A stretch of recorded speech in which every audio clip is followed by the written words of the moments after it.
جی السلام علیکم وعلیکم صاحب، یہ کہا جاتا ہے کہ این ممکن ہے کہ کل کو سائنس زندگی پیدا کر لے. اس پہ مسلمان کہتے ہیں کہ جب کر لے گی تو ہم مان لیں گے.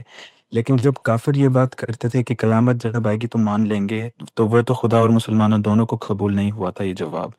اور آپ اکثر کہتے ہیں کہ قرآن میں کوئی غلطی اگر کل نکل آئے توبہ نعوذ باللہ، تو ہم دیکھیں گے کہ ہم سے بات سمجھنے میں کہاں غلطی ہوئی ہے. تو میرے نزدیک ایک سچا ریسرچر یہ بات کیسے کر سکتا ہے جب آپ رزلٹ پہلے ڈیسائیڈ کر لیں کہ اس میں غلطی ہے ہی نہیں، تو آپ اس کا آبجیکٹیو انالیسس کیسے کر سکتے ہیں؟ Thank you. ہم انسان ہیں، انسان کی حیثیت سے اپنے عجز کا اعتراف کرتے ہیں. ہم جو رائے بھی قائم کرتے ہیں وہ اپنے حدود میں قائم کرتے ہیں.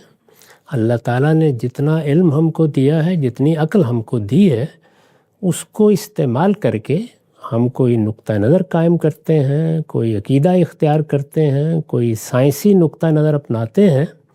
یہی ہمارے حدود ہیں. ان سے آگے بڑھ کر ہم حال، مستقبل، ہر چیز کو اپنی گرفت میں کس طرح لے سکتے ہیں؟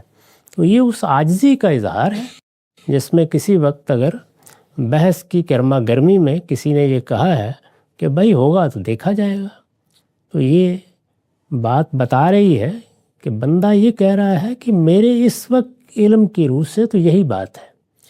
جن مشرکین کا آپ نے ذکر کیا کہ قیامت ہوگی تو دیکھی جائے گی، سوال یہ ہے کہ وہ اس وقت کیا مان رہے تھے؟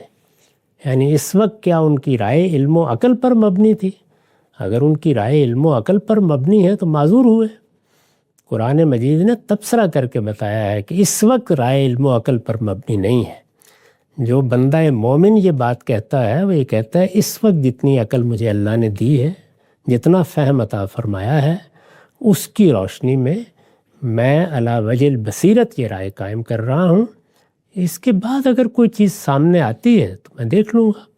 تو یہ میں دیکھ لوں گا در حقیقت دوسرے کو یہ بتانا ہوتا ہے کہ ضد اور ہٹ درمی کے ساتھ فیصلے نہیں کیے جاتے.